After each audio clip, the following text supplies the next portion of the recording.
We were told 3 partial meltdowns, don't worry about it. Now we know it was 100% core melt in all 3 reactors. Japan is, by orders of magnitude, many times worse than Chernobyl. Never in my life did I think that 6 nuclear reactors would be at risk.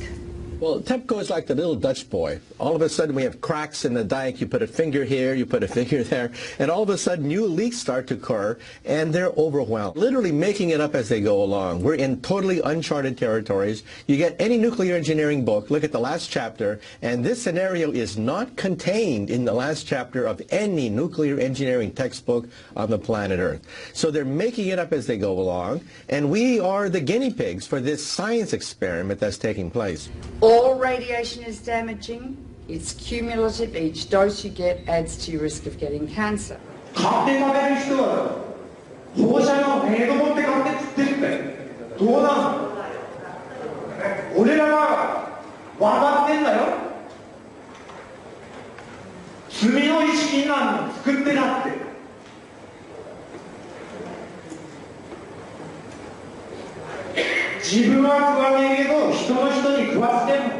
Within days of the Fukushima Daiichi catastrophe beginning, we were getting fallout coming down in rain in the United States, not in insignificant quantities.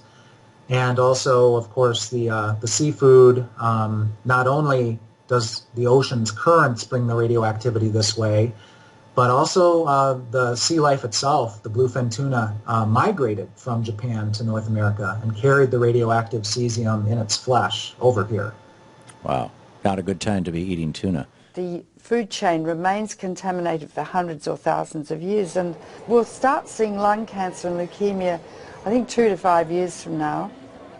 And then solid cancers will start appearing 15 to 60, 70 years later. So the ace up the sleeve is, of the nuclear industry, is the incubation time for cancer. It takes a long time for cancers to develop once you have inhaled or been exposed to these radioactive elements. And no cancer identifies its origin. And so there is already a level of cancer in society, but it's going to increase dramatically. The problem is not really under control.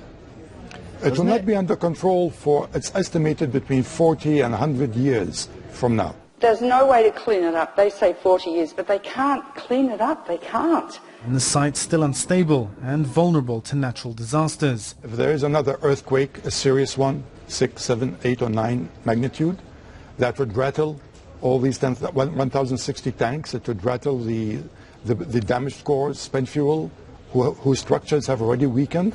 Yes, that's a potential very, very serious threat.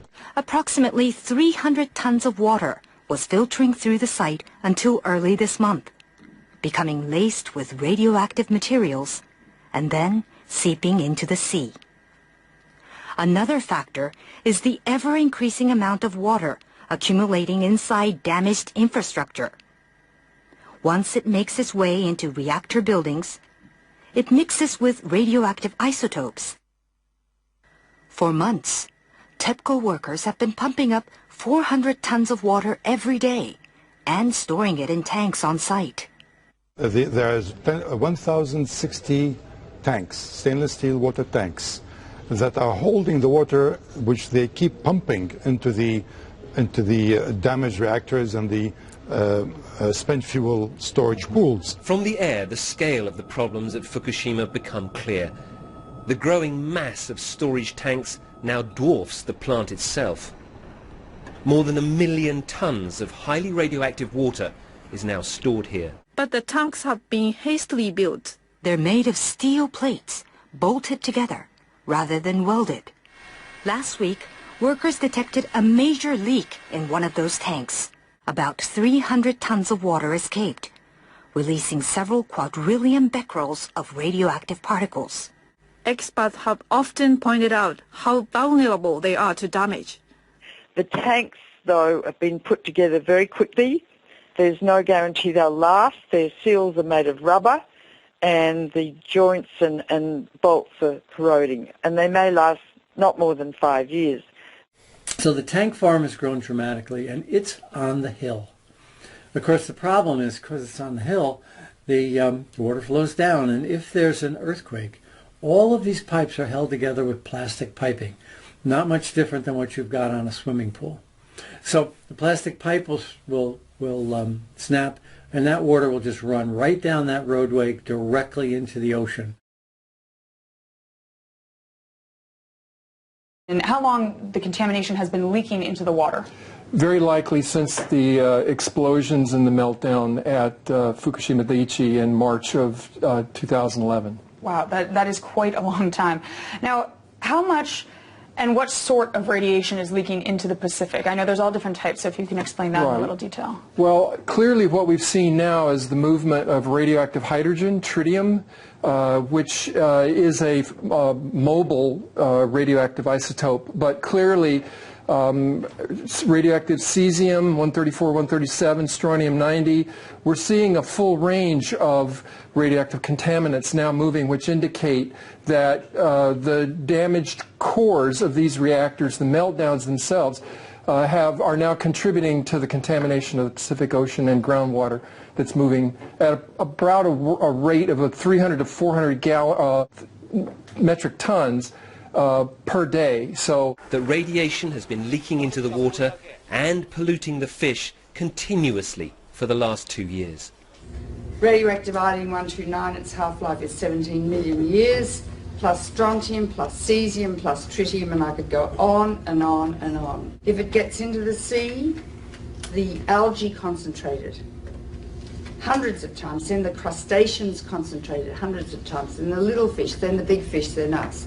Because we stand on the apex of the food chain. You can't taste these radioactive elements, you can't see them, and you can't smell them.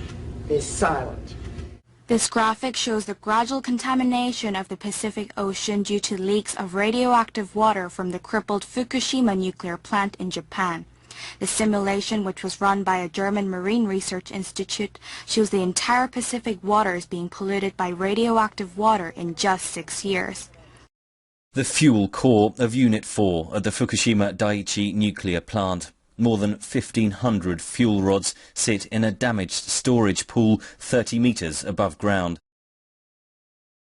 Yeah, the amount of radioactivity in the rods themselves is about 14,000 times that of the Hiroshima bomb. We are dealing with diabolical energy.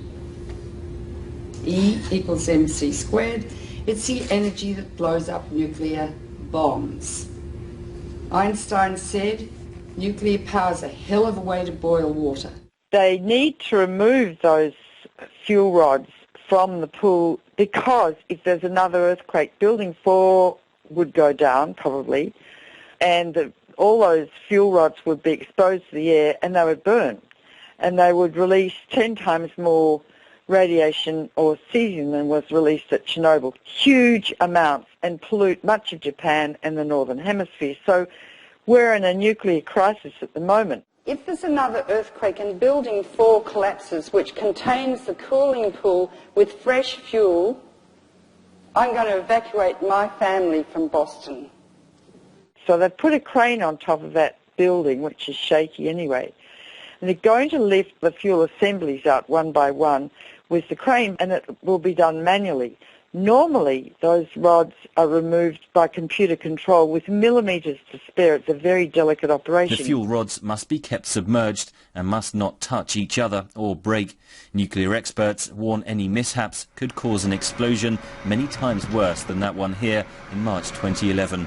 Because if several rods touch each other, you could reach criticality and the whole fuel pool could go critical.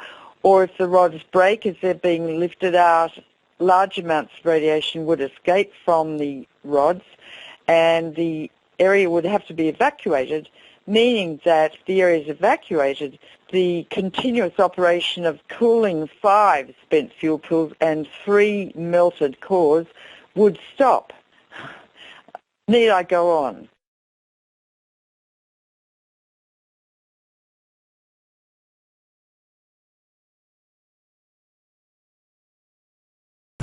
A study just published by the United States government reports the discovery that low-dose radiation is so safe evacuations from future nuclear disasters may be unnecessary.